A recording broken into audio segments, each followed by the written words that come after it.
इस chemistry class में आप लोग का स्वागत है। पिछले क्लास में हमने जो है वायल वांट हाफ तथा चार्ल्स वांट हाफ या व्यापक विलयन समीकरण पर हमने जो है न्यूमेरिकल देखा। आज उसी पर एक न्यूमेरिकल देखेंगे और उसके बाद फिर जो है हम राउल्ट के वाष्प दाब का आपेक्षिक अवनमन पर चर्चा करेंगे। आप लोग नए हो चैनल को सब्सक्राइब कर लीजिएगा ताकि अगले वीडियो का नोटिफिकेशन आपको प्राप्त हो सके। 2017 में पूछा गया है, दिया गया है 27 डिग्री सेल्सियस पर यूरिया के m/10 विलयन का प्रासरण दाब ज्ञात कीजिए। एक तो ऐसे लिखा है कि 27 डिग्री सेल्सियस पर यूरिया के m/10 विलयन का प्रासरण दाब ज्ञात कीजिए। इसी क्वेश्चन को एक दूसरे टाइप से पूछा जा सकता है कि 27 डिग्री सेल्सियस पर डेसी मोलर यूरिया विलयन का प्रासरण दाब ज्ञात कीजिए। ऐसे भी पूछा जा सकता है, बहुत आसान है। डेसी और सेंटी अगर कहा जाए तो 1/100 हो जाए और डेसी कहा गया 1/10 हो जाए। ठीक है, तो और m/10 दिया ही है, n बराबर 1/10 हो जाएगा मोल। ठीक भाई, डेसी मोलर कह रहा है ना, मोलर में सामता किसकी होती है? मोल की होती है। ठीक है, तो ये हो जाए डेसी मोलर जो होता है, एक डेसी मोलर आप जानते हो, एक डेसी मोलर ये m/10 होता है और वही दिया है। इसको आप लिख सकते हो 1/10।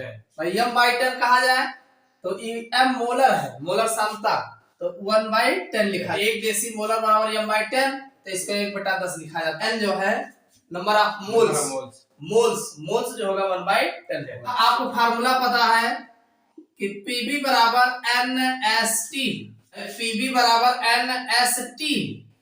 और आप जानते हैं मोल जो होता है, एक चीज ध्यान हो, जो नंबर ऑफ मोल्स होते हैं, जैसे 1/10 मोल्स दिया है, मोल्स हमेशा लीटर में निकाले जाते हैं। कहाँ पे?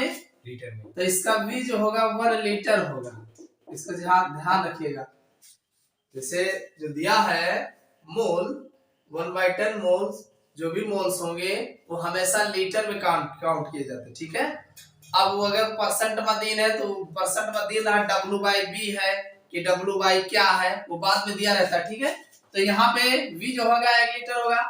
आप इसको जो है भाई आपको ज्ञात क्या करना है, प्रासरण दाब निकालना है। टेम्परेचर दिया है, T बराबर कितना दिया है? 27 डिग्री सेल्सियस। इसमें प्लस कितना ऐड करना है? 273, तो 7 3 10 और 7 2 9 1 10, 300 केल्विन में आ जाएगा। ठीक, आप जानते हो P बराबर NST/V होगा, ऐसे तो होगा। और n की वैल्यू आपको दिया गया है, क्या दिया गया? 1/10 दे दिया गया, v दिया गया है और s की वैल्यू आपको पता है। s बराबर कितना होता है? 0.0821 लीटर वायुमंडल प्रति केल्विन मोल, ये इसका वैल्यू है, यूनिट है। ठीक, तो आपको P निकालना है, प्रासरण दाब। ठीक है, सबकी वैल्यू रख देते हैं। n की वैल्यू दिया 1/10 और v की वैल्यू कितना दिया गया है? 1 लीटर में निकालना है ना। और s की वैल्यू कितना है? 0.0821 और गुणे t की वैल्यू दिया गया है 300 केल्विन। ठीक, कुछ करना है, 1010 का उड़ा दो इसको, ये ऊपर आएगा। और सुनिए, दशमलव इसे हटा दो, 1 2 3 4 अंक पे है, 1 2 3 4 अंक, इसको बढ़ा लो। उसके बाद सीधा सीधा आ जाएगा 0 8 2 1 गुणे ये 30 हो जाएगा बटे, और ये 1 1 2 3 4 1 2 3 4, इसमें 1 0 कट जाएगा। 3 से इसमें गुणा करा दो, इससे भाग दे दो। 3 से गुणा कराओगे, 3 का नाम 3 3 दूनी 6 3 और 24 और बटे 1 2 3 लगा, इसका मतलब 3 अंक के बाद दशमलव जाएगा। P बराबर आ जाएगा 2.463। भाई प्रेशर किसमें आएगा? वायुमंडल में आता है, एटमॉस्फेयर, एटीएम कहिए चाहे वायुमंडल पे। देखिए इसमें m/10 दिया है, या डेसी मोलर का मतलब मोल की बात कर रहा है भाई। मोल में ही होता है ना, n बराबर W/m मोल होता है। ठीक, तो ना इसका जो मोलों की संख्या दी गई है, नंबर ऑफ मोल 1/10 मोल हो जाएगा। और ये 1/10 मोल की जो होगा वो आयतन हमेशा लीटर में लिया जाता है, ठीक है, लीटर हो जाएगा। अब 1 डेसीमोलर मतलब m/10 या इसी को आप ऐसे लिखो चाहे ऐसे। अब टेम्परेचर 27 डिग्री सेल्सियस दिया गया है, आप जानते हो 27 डिग्री में रखा नहीं जाएगा, 273 ऐड करके केल्विन में रखेंगे। और इसकी वैल्यू आपको याद है, याद कर लीजिएगा 0.0821 लीटर वायुमंडल प्रति केल्विन मोल होता है। आप पीवी बराबर NHT फार्मूला पता है, पी रोक लीजिए, बी नीचे कर दीजिए, और एन की वैल्यू आपका 1/10 दिया है, एस की वैल्यू 0.0821 दिया है, और टी की वैल्यू आपने रख दिया, और ये यहाँ पे ये आयतन 1 हमने रखा था, दशमलव हमने हटाने के लिए इसको यहाँ जो है 0 बढ़ा दिया दशमलव लगा के। अब इसको आप आराम से सॉल्व कर लीजिए, जो आएगा इतने से भाग दे दीजिए, आपका 2.463 वायुमंडल के प्रेशर जो है निकल के आ जाएगा है कि 8.6 ग्राम प्रति लीटर यूरिया का, भाई जो आपका 8.6 ग्राम प्रति लीटर जो है यूरिया जो है घोला गया है, यानी यूरिया जो है एक यूरिया का एक घोल है जिसमें 8.6 ग्राम जो है प्रति लीटर में घोला गया, ठीक। अब कह रहा है एक आवासशील कार्बनिक पदार्थ। अब कोई दूसरा कार्बनिक पदार्थ है जो आवासशील है, आवासशील है तो जाहिर सी बात है, ठीक है, ठीक है। कार्बनिक पदार्थ X है जिसके 5% घोल का संपराश्रित है, X के अणुभार की गणना की। हमने आपको सांद्रता के पर्पस में बताया था कि C1 बराबर C2, भाई संपराश्रित होगा, समान ताप पर समान प्रासरण दाब वाले, ठीक है, विलयनों की जो सांद्रता होती है वो समान होती है, यही तो हमने बताया है। समान ताप पर समान प्रासरण दाब पर समान प्रासरण दाब वाले आयतनों समान आयतन में घुले विलय अणुओं की सांद्रता जो होती है वो समान होती है। तो C1 बराबर C2 आप जानते हो, आप इसको ऐसे लिखते हो ना, N1/V1 बराबर N2/V2। इसको और थोड़ा से सही करोगे तो N को W/M लिखते हो, W1/ भाई M1V1 बराबर W2/M2V2, यही तो है, ठीक। अब W1 देखो, इसमें पहले यूरिया की बात की गई है, W1 बराबर यूरिया, W1 कितना है 8.6 ग्राम दिया गया, ठीक। और दूसरा एक आवासशील कार्बनिक पदार्थ के 5% घोल का, यानी W की मात्रा जो W2 है 5 ग्राम हो जाएगा, 5% कह रहा है ना। और यूरिया का अणुभार M1, भाई यूरिया का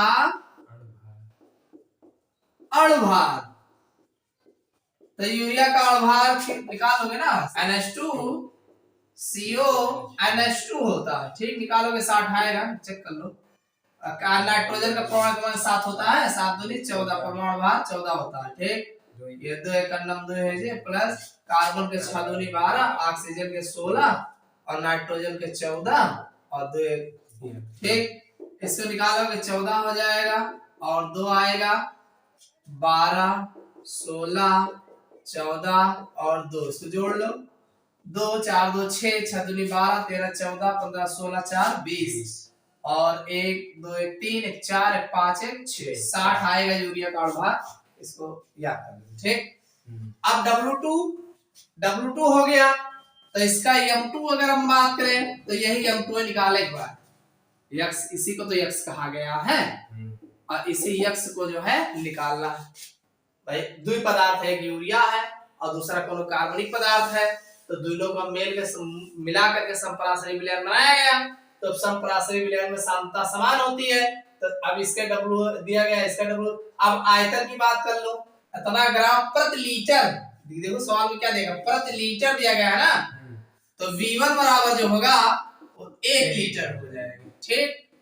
और V2 क्या कह रहा है, 5% घोल का, 5% 100 में 5, तो ग्राम तो यहाँ निकल जाएगा, W2 बराबर 5 ग्राम, तो आयतन जो होगा परसेंट में कहा गया ml में आएगा, तो ये हो जाएगा V2 बराबर 100 ml होगा। इसको लीटर में चेंज कर लो, भाई लीटर की तरफ रखे 100/1000, ये आ जाएगा लीटर, ठीक, सब मिलेगा, वही रख लियो।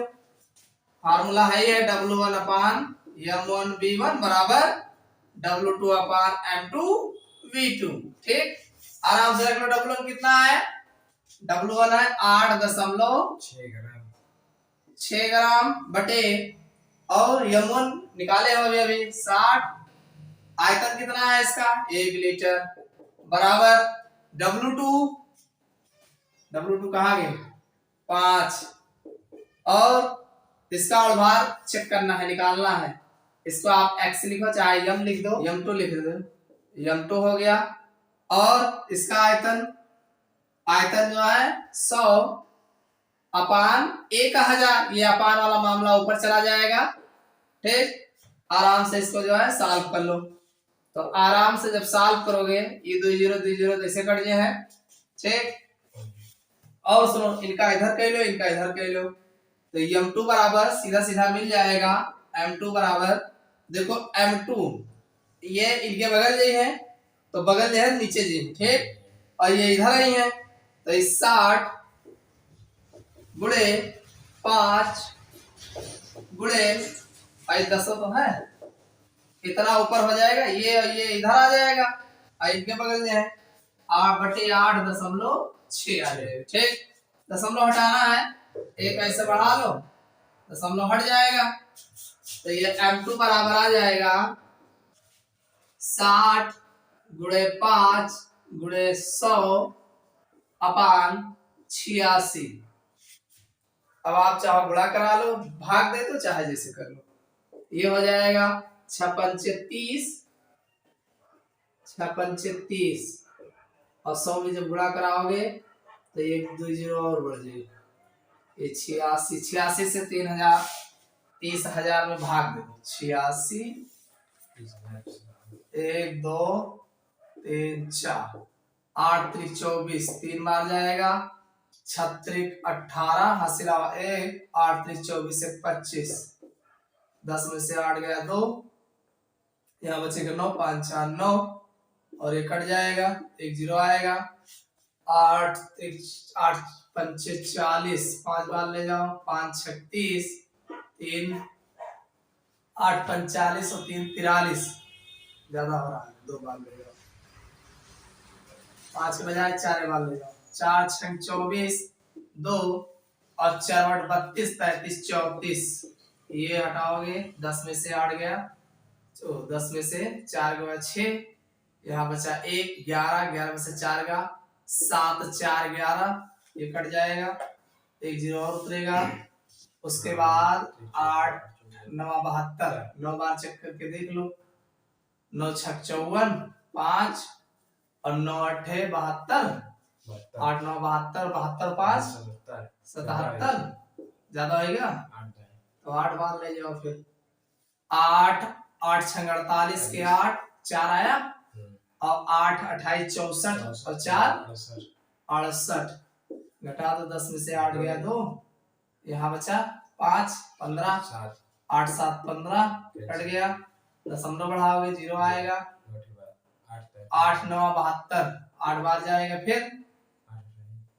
और ये फिर वही आ जाएगा, घटाओगे इसमें से 2 आएगा, 11 में से 8 गया 8 3 11 कट गया, फिर 0 बढ़ाओगे 320, 3 बार जाएगा, नहीं जाएगा, जाएगा 3 बार जाएगा, तो ये आ जाएगा, इसका मान जो निकल के आ जाएगा m2 का 348.83, ये इसका मान निकल के आ जाएगा भाई। 8.6 ग्राम प्रति लीटर यूरिया का एक घोल ये हो गया, जिसमें यूरिया की बात कर रहा है, M1 हो गया, लीटर V1 आपका क्लियर हो गया, और 8.6 ग्राम W1 क्लियर हो गया। ठीक, फिर कह रहा है एक आवासशील कार्बनिक पदार्थ, कोई कार्बनिक पदार्थ है, यक्स है, पता नहीं है क्या है, अगर ये पता हो जाए फलाने हो, फलाने का अणु पता निकल जाए। ठीक है, तो ये वही निकाले का अणु निकालना है, यक्स है जो 5% लियो, परसेंट दे देस ना, तो 5% W पता चलेगा और VO निकल आवा, VML में रहेगा, बस इतना ध्यान रखना,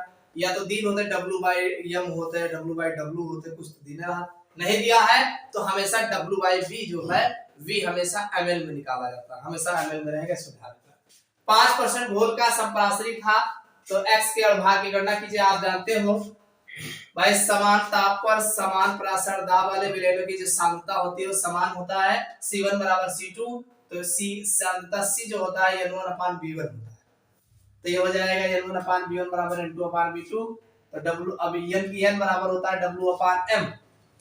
आप जानते हो एन बराबर होता है डब्ल्यू अपान एम। भाई नंबर मोलों की संख्या जो होती है वह पदार्थ का भार, पदार्थ का अणुभार। तो ये हो जाएगा W1M1V1 बराबर W2 अपान M2V2। भाई ये दूसरे पदार्थ के लिए है, पहले पदार्थ के लिए है और सब बराबर है। तो अब W1 की वैल्यू दी गई है, M1 यूरिया की बात कर रहा है तो यूरिया का अणुभार निकाल लेंगे हम। और W2 5% कह रहा है, 5 ग्राम हो जाएगा। और अभी इसका जो आयतन होगा V2 100 ml हो जाएगा, 100 में ही घोला गया होगा, परसेंट में है, लीटर में चेंज कर लेंगे और इसका ऊपर दिया गया लीटर है। बस इसी फार्मूले पे आप रख दीजिए, रखने के बाद आराम से जो है इसको सॉल्व कर दीजिए। सॉल्व करने में कुछ नहीं है, आराम से आप रखिए सारी वैल्यू और इसको ऐसे तिरछे पे ध्यान रखना, इस तरीके से ऐसे जब ध्यान रखोगे तो ये इधर आएगा, जो इनके पक्ष में होगा नीचे चला जाएगा। तो हम M2 मान लीजिए रोक रहे हैं तो ये नीचे चले जाएंगे, इधर कट ही गया है और ये सब ऊपर आ जाएगा, ये ऊपर हो जाएगा, नीचे आ जाएगा। और आराम से आप दशमलव हटा करके गुणा करा लीजिए, गुणा करके भाग दे दीजिए, आराम से आंसर आ जाएगा। ठीक, तो ये अणुभार है, अणुभार का कोई मात्रक नहीं होगा। जैसे मान लीजिए द्रव है, तो द्रव में बहुत सारे पार्टिकल होते हैं, तो हर पार्टिकल का जो गतिज ऊर्जा होता है, तो जो भी पार्टिकल्स हैं तो हर पार्टिकल्स की गतिज ऊर्जाएं अलग अलग होती है।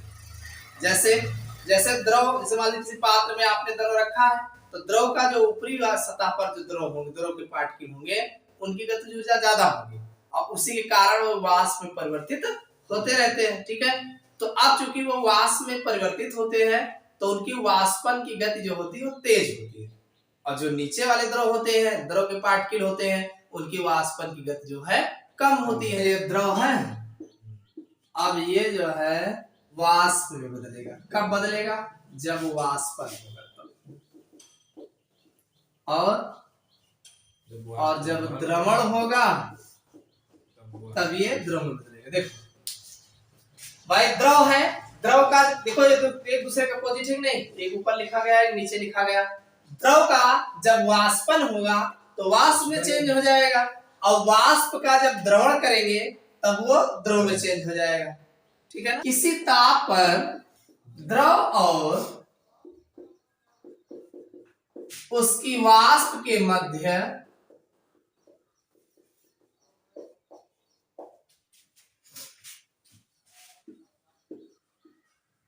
साम्य की अवस्था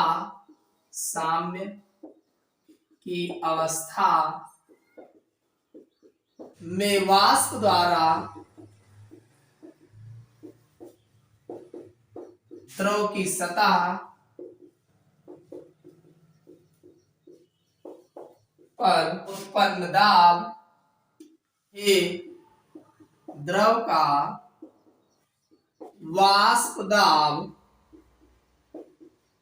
कहलाता है। मान लीजिए द्रव है इसमें, ठीक। अब इसका जो ऊपरी सतह है, ये अपर सरफेस है, ऊपर वाला वाष्प बन के उड़ रहा है ना, ऊपरी सतह जो है वाष्प बन के उड़ रहा है। तो जो वाष्प में परिवर्तित होते हैं तो उस वाष्प, भाई द्रव भरा है तो ऊपर वाला वाष्प बन के उड़ेगा। तो जब वाष्प बन के उड़ता है तो एक दाब लगाता है वाष्पन की प्रक्रिया में। तो द्रव द्वारा जब वाष्प बन के उड़ता है स्थिर दाब पर, तो उस वाष्प द्वारा द्रव की सतह पर एक दाब लगाया जाता है। वाष्प द्वारा द्रव की सतह पर एक दाब लगाया जाता है। तो वाष्प द्वारा द्रव की सतह पर जो लगाया गया दाब होता है, वही दाब वाष्प का जो है द्रव का वाष्पन दाब होता है। देखो लिखा है, किसी ताप पर द्रव और उसकी वाष्प के मध्य। भाई द्रव आप हमने कहा नहीं कि मान लीजिए द्रव भरा है तो ऊपर वाला जो है वाष्पित होता रहता है, तो ऊपरी सतह पर। तो अब ये द्रवण और वाष्पन दोनों एक दूसरे की प्रक्रिया होती है। द्रव जो है वाष्पित होता रहता है ना, वाष्प बन के, और वाष्प जो है द्रवित होता रहता है। ऐसा प्रक्रिया जो है स्थिर ताप पर चलता रहता है। तो वही कहा गया कि इस किसी ताप पर द्रव और उसकी वाष्प के मध्य, भाई द्रव है और द्रव के ऊपर वाष्प उड़ रहा है, तो दोनों के मध्य एक साम्य स्थापित हो जाता है। उड़ रहा है, नहीं भी उड़ रहा है, दोनों हो जाते हैं ना। तो वही लिखा है कि मध्य साम्य की अवस्था में वाष्प द्वारा द्रव की सतह पर उत्पन्न किया गया दाब ही द्रव का वाष्प दाब कहलाता है। तो द्रव और वाष्प के साम्यावस्था में, दोनों साम्य स्थापित हो गया ना भाई, वो वाष्प बन के उड़ेगा, नहीं भी उड़ रहा है तो दोनों में साम्य उत्पन्न होगा। तो द्रव की सतह पर द्रव का वाष्प द्वारा, द्रव ही तो वाष्प बन रहा है, तो द्रव के वाष्प द्वारा द्रव की सतह पर उत्पन्न किया गया दाब, वही द्रव का वाष्प दाब। भाई वाष्प ही तो दाब उत्पन्न कर रहा है, इसीलिए द्रव का वाष्प दाब कहलाता है। समन की प्रक्रिया को प्रभावित करने वाले कुछ कारक होते हैं। एक चीज तो क्लियर है ना, द्रव का वाष्प दाब क्या होता है भाई, द्रव की सतह पर द्रव के वाष्पों द्वारा उत्पन्न किया गया, द्रव की सतह पर द्रव के वाष्पों द्वारा उत्पन्न किया गया दाब ही द्रव का वाष्प दाब कहलाता है। तो वाष्प दाब को प्रभावित करने वाले कारक तो कई कारक हैं। वाष्प दाब को प्रभावित करने वाले कारक, वाष्प दाब को प्रभावित करने वाले कारक। अब ये जो वाष्प बनके द्रव की सतह पर जो है वाष्प पे परिवर्तित हो रहा है, तो उसके द्वारा जो द्रव पर जो है द्रव के सतह पर जो दाब उत्पन्न होता है वही द्रव का वाष्प दाब कहलाता है। तो इसको प्रभावित करने वाले कई कारक हैं। सबसे पहला कारक है द्रव की प्रकृति। द्रव की प्रकृति, द्रव का वाष्प दाब जो होता है, द्रव के मध्य जो अणु होते हैं, अणु क्या होते हैं, आपस में बंधे हुए होते हैं। भाई कोई भी अणु होते हैं, द्रव के अणु हो तो अणुएं क्या होती है, आपस में किसी न किसी आकर्षण बल द्वारा बंधे होते हैं, और जिसका जितने आकर्षण बल ज्यादा होता है उतने ज्यादा मजबूती से बंधा होगा, और जितने ज्यादा मजबूती से बंधा होगा उतने कम वो वाष्पित होगा। भाई जैसे ठोस है, तो ठोस क्या है, ठोस के पार्टिकल बहुत ज्यादा मजबूती से बने होते हैं, तो क्या वो वाष्प बन के उड़ते हैं, नहीं उड़ते। तो द्रव के कण जो होते हैं, वो द्रव के कण जो है आपस में ठोसों की अपेक्षा कम मजबूती से बने होते हैं, जिसके कारण वो वाष्पित होते हैं। अब इसमें भी जो मजबूती से पार्टिकल्स बंधे होते हैं उसमें भी कोई बहुत मजबूती से बना होता है, कोई कम। तो जो जितने ज्यादा आकर्षण बल इनका बंधना जो है, मजबूती से बंधना ही, वो किससे बनते हैं, वो वंडरवाल आकर्षण बलों द्वारा बंधे होते हैं। द्रव के अणु होते हैं वो आपस में जो है वंडरवाल्स बलों द्वारा बंधे हुए होते हैं। तो अब जिनका आकर्षण बल यानी वंडरवाल्स बल अधिक होगा उतने कम वाष्पित होंगे, भाई उनका पथनांक उतना ज्यादा होगा ना। अरे जब मजबूती से बना होगा, खूब ज्यादा टेम्परेचर लगाओगे तभी तो वो जो है उतने ज्यादा टेम्परेचर लगाना पड़ेगा, जितने ज्यादा मजबूती से बना होगा तो उसके बॉन्ड को ब्रेक करने के लिए हमें ज्यादा एनर्जी देना पड़ेगा। तो ज्यादा एनर्जी देना पड़ेगा, पथनांक भी तो ज्यादा होगा। भाई जाहिर सी बात है, कोई 50 डिग्री सेल्सियस पे उबल रहा है, तो अब खूब मजबूती से बना हुआ है, तो कोई 100 डिग्री सेल्सियस पे उबल रहा है, कोई 200 डिग्री सेल्सियस पे उबल रहा है। तो जितने ज्यादा आकर्षण बल होगा उनके मध्य, उतने ज्यादा उसका क्वथनांक होगा। तो जितने ज्यादा क्वथनांक होगा उतने कम उसका वाष्पन होगा। समझ में आया नहीं भाई, जितने ज्यादा उसका क्वथनांक होगा उतने कम उसका वाष्पन होगा। इसी द्रव का वाष्प दाब उसके अणुओं के बीच लगने वाले वंडरवाल्स आकर्षण बलों पर निर्भर करता है। द्रव के अणुओं के मध्य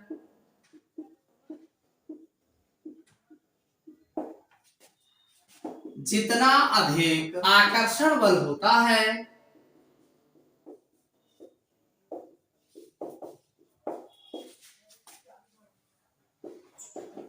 उसका क्वथनांक भी उतना ही अधिक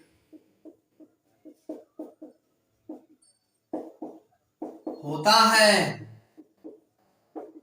अतः उसका वाष्प दाब उतना ही कम होता है।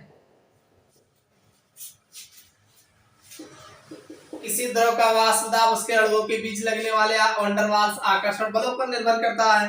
अब पता चला द्रव के अणुओं के मध्य जितना अधिक आकर्षण बल होगा तो उसका क्वथनांक भी उतना ही ज्यादा होगा, उतना अधिक होगा।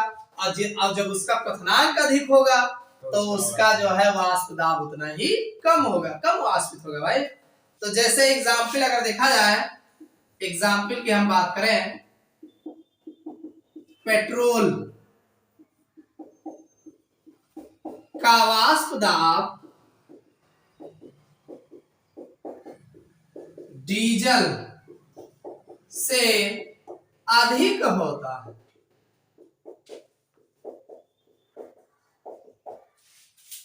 पेट्रोल का वाष्प दाब डीजल से अधिक होता है।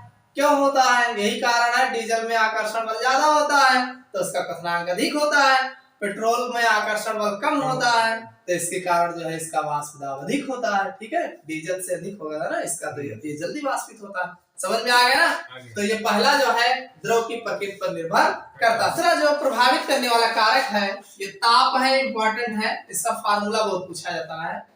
ताप, टेम्परेचर का, द्रव का वाष्प दाब तापक्रम निर्भर करता है स्थिर ताप पर किसी द्रव का वाष्प दाब भी निश्चित और स्थिर होता है, जिसे क्लेपेरॉन समीकरण द्वारा दिया जाता है। एग्जाम में इसका समीकरण बहुत पूछा जाता है। 303 log base 10 P2 अपान P1 बराबर डेल्टा H अपान R T2 माइनस T1 अपान T1 T2। ये क्लेपेरॉन समीकरण है। आप किसी भी कंपटीशन में नीट, IIT, जे या जो भी एग्जाम होगा उन सब में, आपके बोर्ड एग्जाम में भी जो है क्लेपेरॉन समीकरण जो है पूछा जा सकता है। या वाष्प दाब तथा तापक्रम के मध्य जो संबंध स्थापित किया गया है उसका समीकरण क्या होगा? तो 2.303 log base 10 P2 अपान P1 बराबर डेल्टा H अपान R T2 माइनस T1 अपान T1 T2। या आपसे ऐसे तो delta H T2 minus T1 अपान R T1 T2 ऐसे भी लिख सकते हो, बात एक ही है। तो ये क्लेपेरॉन समीकरण द्वारा संबंध को दिखाया है। T1 P2 जो है T1 T2 तापक्रम पर जो इसका वाष्प दाब होगा, P1 P2 क्रमशः ताप T1 तथा T2 पर वाष्प दाब है। डेल्टा H वाष्पन की गुप्त उष्मा। यहां जो डेल्टा H का मान होगा वो हमेशा धनात्मक होगा। डेल्टा H का मान धनात्मक होगा। जैसे जैसे ताप बढ़ाते जाते हैं वैसे वैसे वाष्पन की दर बढ़ती जाती है, तो इसीलिए डेल्टा H का मान ऋणात्मक नहीं होगा। कहीं कहीं ऋणात्मक होता है जहां ऋणात्मक मान। तो ये क्लेपेरॉन समीकरण है, ये बहुत पूछा जाता है। ठीक है, तो इसको आप केवल समीकरण को ध्यान रखिएगा, बाकी क्या लिखा है भाई। किसी द्रव का वाष्प दाब तापक्रम पर निर्भर करता है। पहली बात तो निर्भर करता है भाई, ताप बढ़ाओगे तो उसकी वाष्पन बढ़ जाएगी, इतना तो पता है। तो ये लिखा है स्थिर ताप पर किसी द्रव का वाष्प दाब भी निश्चित और स्थिर होता है। स्थिर ताप पर निश्चित और स्थिर होता है भाई। ताप अगर स्थिर रहेगा क्या ज्यादा वाष्पन होगा, बढ़ जाएगा। अरे जितना वाष्पित हो रहा होगा उसी तापक्रम पर निश्चित और स्थिर उतने तापक्रम पर उतना जितने स्पीड से वाष्पित हो रहा होगा उतने वाष्पन होगा वो। अब ताप बढ़ाओगे तो उसका वाष्पन भी बढ़ जाएगा। तो वही लिखा है कि भाई P1 P2 क्रमशः ताप T1 और T2 पर वाष्प दाब है। T1 से टेम्परेचर आप T2 बढ़ा दिए तो दाब भी तो P1 से P2 बढ़ गया, तो इसी हिसाब से है। तीसरा है अवाष्पशील की उपस्थिति में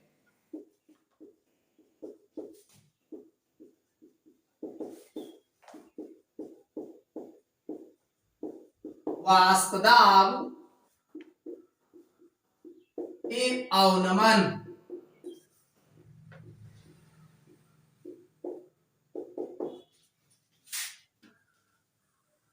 मान लीजिए पानी है, विलायक है, ठीक है। अब विलायक का वाष्प दाब जो है 100 है, मान लीजिए वो आराम से वाष्पित हो रहा है। अब उसमें आप कोई चीज डाल दो, विलय डाल दो। अब विलय जब डालोगे तो मान लीजिए उसका वाष्प दाब कुछ था, अब जब डाल दोगे तो वो पहले की अपेक्षा जितना वाष्पित हो रहा होगा, उस जो वाष्प दाब रहा होगा उससे कम हो जाता है, वाष्पन की दर उसकी कम हो जाती है। यानी जब विलय उसमें डाल दिया जाता है, किसी विलायक में अगर विलय की उपस्थिति हो जाती है, यानी कोई चीज घोलक, जैसे विलायक है तो विलायक जल है, अब विलय डाल दिए तो विलयन बन गया ना, तो विलयन का जो वाष्प दाब होता है विलायक के वाष्प दाब से कम हो जाता है। समझ में आया कि नहीं है? जैसे पानी वाष्पित हो रहा है, अब पता चला कोई चीज हमारा डाल दो, चीनी डाल, गुड़ डाल दो, गुड़ डाल दो, विलय डाल दो, अब मान लो गाढ़ा गाढ़ा चाशनी बना दो, तब का वो वाष्पित हुए, तो पहले से कम वाष्पित हुए ना, वाष्पन की दर उसकी घट जाती है। तो वही कहा गया है यहाँ पे दिया गया है आवाष्पशील विलय की उपस्थिति में। आवाष्पशील विलय, आवाष्पशील जैसे थोड़ा सा एग्जाम्पल अगर ऐसे ले जाए, जैसे गुड़ है, गुड़ का पानी में डाला, जो गुड़ का वाष्पित थोड़ा हो जाए, वाष्प बन के उड़ेगा तो है नहीं, तो वही लिखा है कि आवाष्पशील विलय की उपस्थिति में वाष्प दाब में अवनमन, वाष्प दाब में कमी आ जा रही है, अवनमन हो रहा है। उन्नयन का मतलब वाष्प दाब बढ़ जाना, अवनमन का मतलब वाष्प दाब घट जाना। भाई हमने कहा नहीं कि विलायक है, मान लो पानी वाष्पित हो रहा था, अब हमें कोई चीज विलय डाल दिए, तो जब विलय डाल दे तो जिस वेग से वो वाष्पित हो रहा था उसका वेग घट गया, तो पहले से उसका वेग घट गया ना, तो वही अवनमन हुआ, वाष्प दाब का क्या हो गया, अवनमन हो गया। वाष्प दाब में विलय के घोलने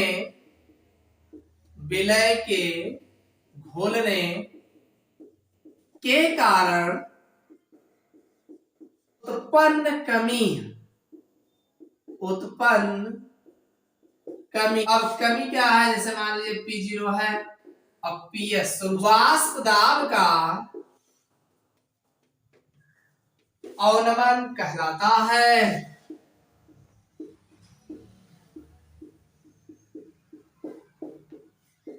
P0 माइनस PS अपान P का मान वाष्प दाब में आपेक्षिक अवनमन को प्रदर्शित करता है।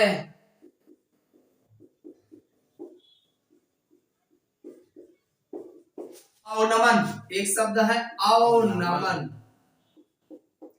एक आता है उन्नयन, ठीक है। अवनमन माने घटना होता है, अवनमन मतलब घट जाना, और उन्नयन का मतलब होता है बढ़ जाना, ठीक। एक तो क्लियर होगा। अभी एक हमने आपको बहुत बढ़िया एग्जाम्पल दिया कि जैसे मान लीजिए पानी है, तो पानी वाष्पित हो रहा है ना, बढ़िया शुद्ध है, शुद्ध पानी है, और कुछ मिला तो है, तो विलायक आ, अब हमारा हम कोई चीज घोल दे, जैसे मान लो चीनी डाल दे, या अब कोई ऐसी चीज डाले जो वाष्प बन के ना उड़ जाए, पता लगे थोड़ी देर बाद वाष्प बन के उड़ जाए, जो विलय है, तो क्या बचा, फिर अकेले बचे वो। तो अवाष्पशील पदार्थ अगर डाल दिया जाता है, घोल दिया जाता है, तो घोला को चीज डाल घोल दिया, विलयन बन जाए, क्या बन जाए, विलयन। तो जब विलयन बन जाए तो वो कम वाष्पित होगा, उसका वाष्प दाब घट जाएगा, भाई शुद्ध रहा तो वाष्पित हुआ रहा।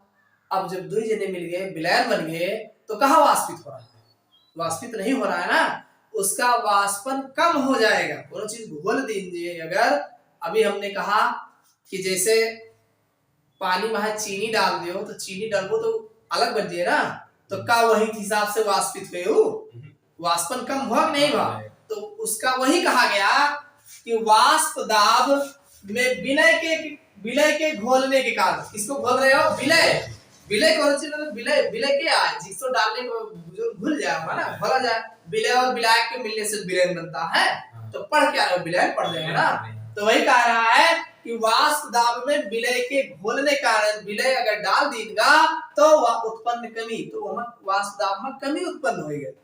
जैसे P0 रहा एक पहले की विलय, P0 रहा विलायक का, ये विलायक का 0 लिखा है ना, 0 मतलब कुछ में घोला रहा है, क्या समझ लियो। P0 मतलब कुछ घोला नहीं रहा, शुद्ध रहा, कुछ में है नहीं।